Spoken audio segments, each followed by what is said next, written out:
Hi, I'm Adam Spencer, founder of the Day One Network, which is bringing the history of the Australian startup ecosystem to you. I believe in founders. It's why I do everything I do at Day One and our media company, W2D1 Media. And that's why the Day One Network exists, to create helpful content for founders. We've got some great shows in development, but a large part of what we do couldn't be done without support from our partners and sponsors. And I couldn't be happier than to be working with NTP, who get community better than any other technology recruitment company out there.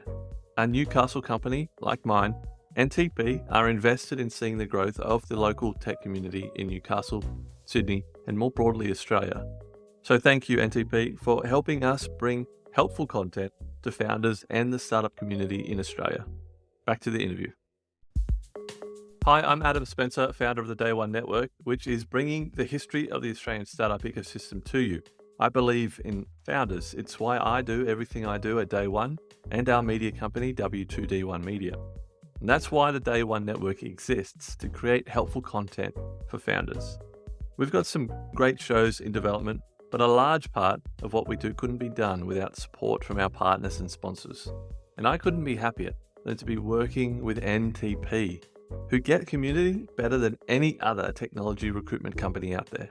A Newcastle company like mine, NTP are invested in seeing the growth of the local tech community in Newcastle, Sydney, and more broadly Australia. So thank you, NTP, for helping us bring helpful content to founders and the startup community in Australia. Back to the interview. Hi, I'm Adam Spencer, and welcome to Day One, the podcast that spotlights Australian startups, founders, and the organisations that empower Australian entrepreneurship. We go back to the beginning to tell the story of Australia's most inspiring founders and how they built their companies. You're listening to a special interview series as part of a documentary W2D1 is producing about the history of the Australian startup ecosystem.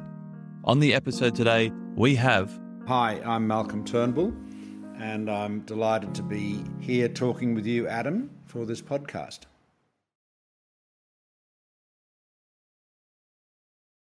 The first tech company that I was involved with was a company called Future Technology Resources, or For the Record, which produced proprietary hardware and software systems for digitally recording and managing hearing room proceedings.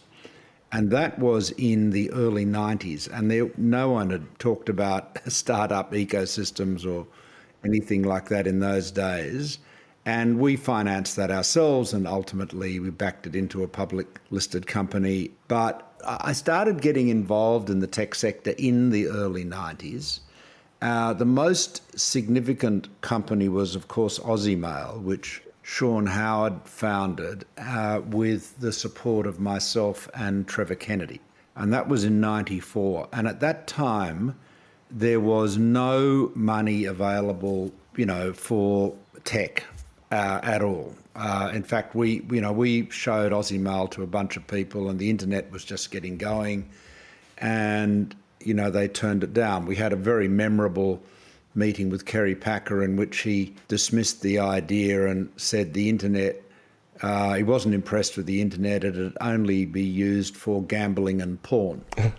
And I must say, when we got out of the meeting, we looked at each other and said, well, even if he's right, it's still going to be a pretty big thing, isn't it?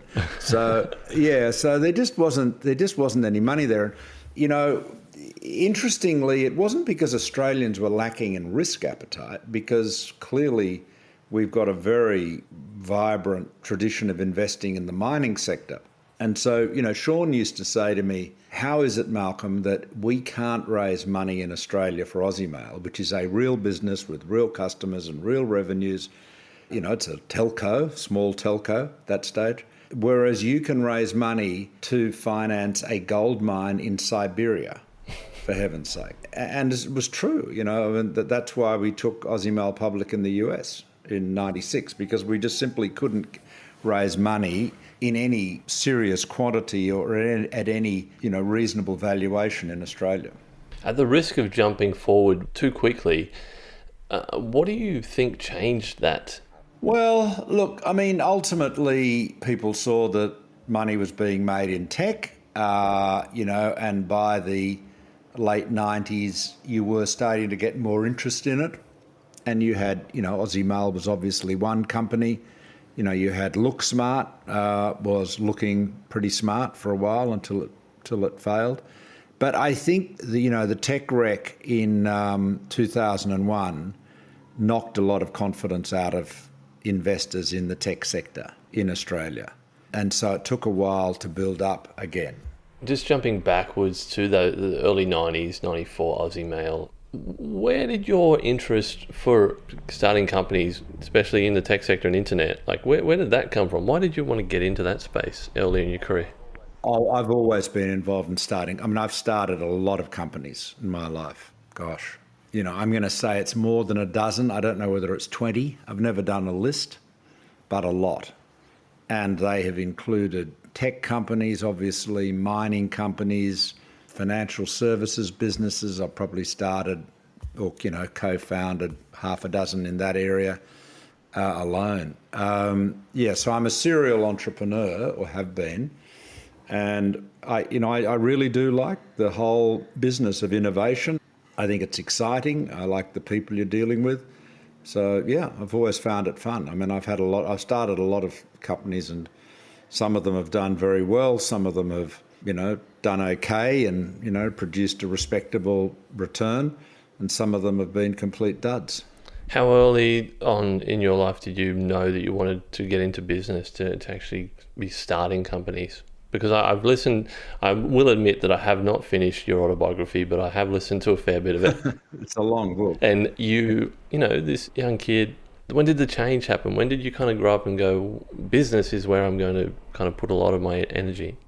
Well, look, I was always interested in business. I'd come back from England, I'd gone to the bar, then I'd gone down and worked for Packer, and I had set up a legal firm. I'd done the Spycatcher trial with Lucy, so that was this amazingly exciting court case, David and Goliath type of thing, very big global case and a huge, gigantic win.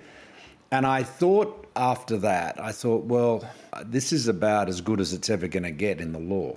I'm never going to get a bigger case than this one. And it's I could be spending the rest of my legal career in a sort of long, lucrative anticlimax.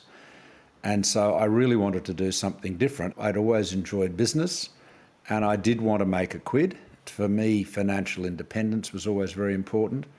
It wasn't sort of greedy, I don't think, but I did want to I did want to be financially independent, so I didn't have to work for someone else. Not that there's anything wrong for working for other people, obviously, but that was what drove me. So I set up an investment banking business in 87 it was really a corporate finance business with Nick Whitlam and Neville Wran. And, Nick sort of peeled off after a couple of years.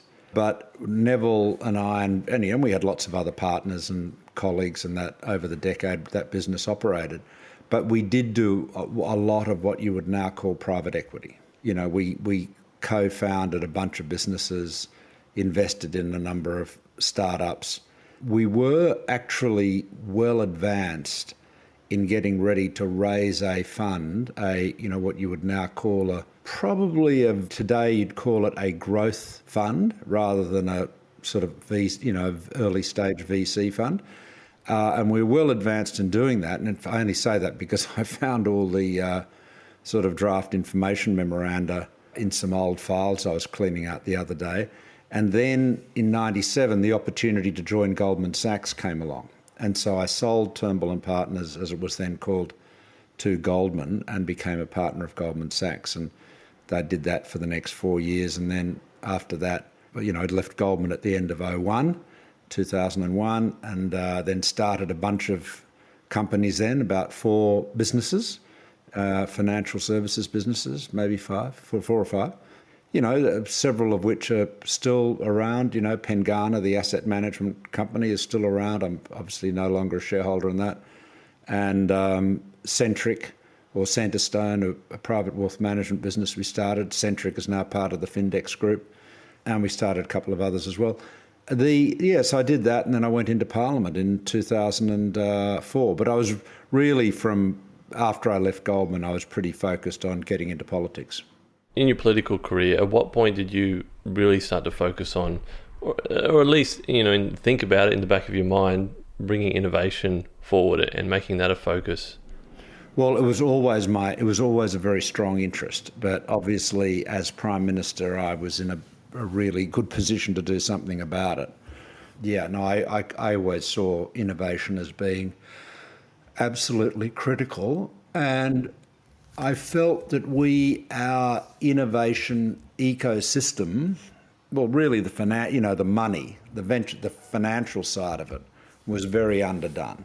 Australians, because they're very mobile, I mean, we grow up in a multicultural society, we speak English, more or less. The English probably don't always agree, but we're very mobile. Aussies are very mobile. And so particularly for someone nowadays in their 20s or 30s or 40s, they would think moving from Sydney to San Francisco or London or New York or Hong Kong or whatever is the way my generation would have thought about moving from Sydney to Melbourne. Or maybe, the geography has become and distance have become quite irrelevant. Now, of course, COVID's put another gloss on that. And so that's made Australians very mobile, and of course it made it very easy for Australian enterprise and innovation to basically, move to California. And of course that's where the money was. So I just felt that our tech sector was underdone given the extent of the talent here. Now that's obviously there are many exceptions to that, Atlassian and others, plenty of other companies too. So that's why when I became PM, one of my key agendas was to rev up the innovation story. And so we had the National Innovation and Science Agenda. What were your grandest aspirations for NISA? Like in a perfect world, what were you hoping for it to do? Well, I mean, the object of NISA was to really create the boom that could go forever, which was the ideas boom. Mining booms, commodity booms come and go, but human ingenuity is perennial. There'll always be someone coming up with a better way to do whatever you were doing yesterday, right? And you've got to encourage that cultural attitude of you've got a culture of innovation. I mean, that's as simple as that. I mean, and I didn't think there was nearly enough of that in Australia. And so the NISA was, a lot of different measures, tax, investment, research, all sorts of things. But they were all part of a package that was designed to increase the innovation ecosystem. And look, to be honest, I think it worked. I said at the time, I remember when I launched the NISA, someone said to me, how do you know, do you guarantee this will work? And I said, no, I can assure you that some of it will not work. And whatever doesn't work, we'll dump. And whatever does work, we'll do more of. And if we find someone who's achieving the same objective more efficiently, we will shamelessly plagiarise them. There's just a massive increase in the amount of money invested since the NISA, massive increase in the amount of money invested in startups and the amount of venture capital that's available. You wouldn't have an Aussie male type experience today, if you had a new company with rapid growth and literally couldn't get anyone to invest in it. Yeah. I mean, so there's plenty of money around. Looking back on what you've achieved there with the NISA, is there any one thing that, aside from funding, I guess, that you are most proud of? Well, it was a package. There are some parts of the NISA that are enduring, like the tax breaks, the funds, the CSIRO, Main Sequence Ventures Fund, of course, was one of the funds that I started. The Biomedical Translation Fund is ongoing. So I think the NISA worked very well. I mean, I can't think of anything in there that's been regarded as having been a failure. But I do feel that the most important thing I did in many ways was talking about innovation and talking it up and legitimising it and just generally, I don't know, making it a hot topic. And also starting new things. The Digital Transformation Agency was a very important innovation at government level. Now, I think a lot of people feel it hasn't fulfilled its full purpose. That may be true, for full promise, that may be true. One of the problems with not being Prime Minister for a bit longer than I was that the commitment and the passion that I had for innovation simply didn't continue. I'm not saying that Morrison and co are against innovation, but they certainly don't like talking about it. Yeah. Everything I hear from Canberra is that innovation is a no-no word because why? some pollster has told, someone has said that, when people say innovation, voters think that means some kid with a laptop's going to steal my job, right? Yeah, right. And so, all the focus, all the government rhetoric, instead of being on innovation and science and technology, is on tradies and utes. Now, there's nothing wrong with tradies and utes, I hasten to add, but, we've got to be realistic. I mean, the jobs of the future are, so many of the jobs of the future do not exist today, and we've got to make sure that as many of those new jobs are developed by and occupied by Australians here. I've got a quote here that says you always wanted to see a second wave of NISA. Like, what did you mean? No, there was that. Well, absolutely. We definitely would have done a NISA stage 2. I mean, it's the kind of thing which you can't, it isn't a set and forget. I mean, there's not a lot that's set and forget in public life or public policy. I mean, you might build a road between A and B. Maybe you don't need to build a second road between A and B. But with something like innovation, what my intention was, and I think it was quite stated explicitly at the time, was that, you do the NISA, you review it in a few years, see, what worked well, what didn't, etc., and then you do the next stage. You just have to keep at it. And it's the same with things like cybersecurity. I had the first national cybersecurity strategy. Now, my cybersecurity strategy in 2016 was very focused on the private sector. Not exclusively, of course, not at all. But I recognised that cybersecurity was a national enterprise which had to involve everybody.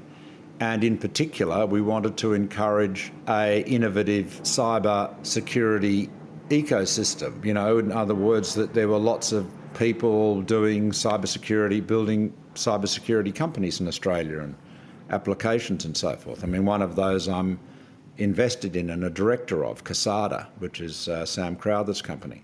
So that cyber was one. We did that in 2016. There was a year or so ago, there was a second cybersecurity strategy or review of it, and it was very, very government focused. There wasn't anywhere the indication of the importance of innovation at a private sector corporate level. So that's a weakness, I guess, but I have a very strong passion for this.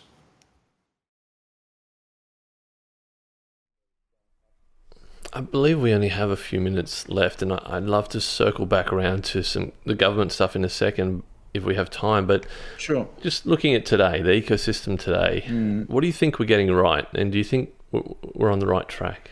Yeah, I do. I think the tech sector in Australia is very, very lively. I mean, I have one friend who I co-invest with, who's got an innovation fund, and he thinks our tech scene is comparable to that of Israel, which is amazing. But he operates in both markets, so he's in a better position. Well, he's in a position to speak about it in a way I'm not. I think it's very lively. There's plenty of money around. We don't have a big office in the sort of family office where we operate from. I mean, I don't run a fund. I work with a number of funds, but I haven't raised a fund of my own, only, I guess, because I haven't really got the... that's another story. I easily could do. I've been offered a lot of money, but I'm just sort of quite happy at the moment just investing our own resources. But we've done over 20 deals in the last 2 years, and almost all of them are Australian, but not all of them. We do a lot in cybersecurity, a lot in, renewable energy, clean tech. We're always on the lookout. Yeah, and we work. I work very closely with a few funds. Obviously, KKR. That's really a big private equity firm. It does a big investment firm. It does a lot more than private equity, of course. But I also work closely with a specialist cybersecurity investment fund in the Valley called 1011 Capital, and we're investors with them in Kasada and some other companies as well. Over the next 5 or 10 years. And I might be a bit cheeky here as well by saying, like, if you had another shot at being Prime Minister, innovation, what else would you do? I think from a government point of view, I don't think there is a great need for more government funds. I think there's a lot of money in the private sector now in terms of venture capital. Where the government should be putting more money is in pure research. I do think we need to spend more on pure science, deep science, if you like, and that's, obviously mostly done by universities, CSIRO and so forth. So I think we need to spend more there, but clearly, you've got to make sure you're getting, the first-class output for the investment. So I'd say more research. I think there remains a cultural problem in government where there's a reluctance to use or acquire Australian technology. Now, I pushed very hard on this, but it's quite hard even for a Prime Minister to change the embedded conservative cultures in the public service. But one thing we should be doing is a lot more proof of concepts. I didn't describe it this way when I was PM, but if I was PM tomorrow, one of the things I'd be giving as a KPI is for government agencies to be doing proof of concepts with Australian technology providers, do a certain number every year or whatever. Just force them to do it. You're not forcing anyone to buy stuff, but just forcing them to, in effect, give Australian innovators a hearing. It's sometimes just too comfortable just to lean back in the warm embrace of one of the big global systems integrators, while they, siphon all the cash out of your pockets, I think we just have to be more forward-leaning in that regard. I'd love to have more time with you, Malcolm, but to ask a whole lot of follow-up questions, but I've just been conscious of time. Okay. The last question that I ask everybody. Yes. Keeping in mind that what we're trying to do with all of these interviews is to create a 6-part audio documentary about the history and the future of the Australian startup ecosystem. We want founders, investors, academics, policymakers to hear this story, any one of those categories or all of them. Like, what's top of mind? What do you want to tell them? Like, do you want to give them a kick up the bum? Do you want to give them a congratulations? Yeah, look, let me give you the distilled reason why innovation is important. There are literally only winners in an innovation sector, in a startup sector. Okay? The only people that lose anything, often, are the investors. But they will always learn something. If they invest in 5 companies and 2 are no good, they'll learn a lot from those, unsuccessful investments and make better ones in the future. The people that start the companies learn an enormous amount. The people that work for them learn an enormous amount. They all pay tax. They're not being paid in cash or black money or something like that. So, you basically, a startup sector increases the experience, the knowledge, the research, the science for the benefit of the whole community. Some people that go and start companies will grow them into great, huge, multi-billion-dollar enterprises. But let's face it, most don't. Some of them will do that. They'll have that great experience. And then, they might go and work for a big company, or they'll go and start another company that might be more successful than the one before. I struggle to see any downside in supporting and encouraging a startup sector. It's just such a massive multiplier. And, in a world which the key descriptor of is change at a scale and pace unprecedented in all of human history. In other words, the world is changing faster than it has ever changed, and it is changing at a much greater scale than it ever has. And so all of that means that, if you want to win, whether you are an individual, a company, or a country, you have got to be able to turn that environment of rapid change to your advantage. And so you've got to be innovative. You can't get out of bed every day and say, I'm going to do today exactly what I did yesterday. You've got to be somebody that is challenging the old ways of doing things. Now, a lot of people don't like that. I mean, they want to be told life is going to go on exactly the same way. I mean, look at the by-election in the New South Wales seat of Upper Hunter last year, where you had all the major parties competing with each other to assure the people of the Upper Hunter that coal mining was going to continue forever and nothing was going to change, and don't worry about, climate change. I mean, it was sick. And even the miners were saying to the politicians, come on, this isn't real. What's your plan for post-coal? Oh, don't worry about that. Don't listen to Malcolm Turnbull and all those dreadful, people who want to talk about global warming. I mean, really, there is a political industry, which I was never very good at telling people what they want to hear or what politicians think they want to hear. It's like saying to someone, don't worry, keep smoking. It's not going to do you any harm, My grandfather lived to 98 and, he smoked a carton of Rothmans every day or some bullshit like that. So, you've got to recognise that we're living in a time of very rapid change, be upfront with people about it, and then say, so how do we deal with that? Well, we deal with that by being agile, innovative, and take advantage of these disruptions and rapid changes so that we can stay at the front of the pack. Simple as that.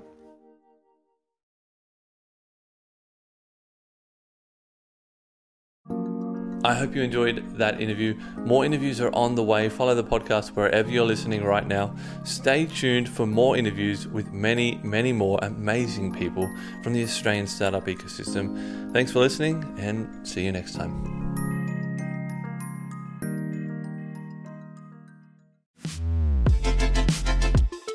The Startup Retro is a new podcast from the team behind Overnight Success. A weekly show where we help you level up on the Australian startup ecosystem by giving you an insider's view on Aussie startups and venture capital. I'm Will Richards. And I'm Gemma Clancy. At OS, we curate the most important news and announcements across the ecosystem and explain a bit of useful context behind them. The Startup Retro podcast will follow a format familiar to our readers of the weekly newsletter, but offer an opportunity for much more discussion. So, if you want to keep your finger on the pulse of all things happening Aussie startups and venture capital, start your week by listening to the Startup Retro. New episodes every Monday, starting the 1st of July.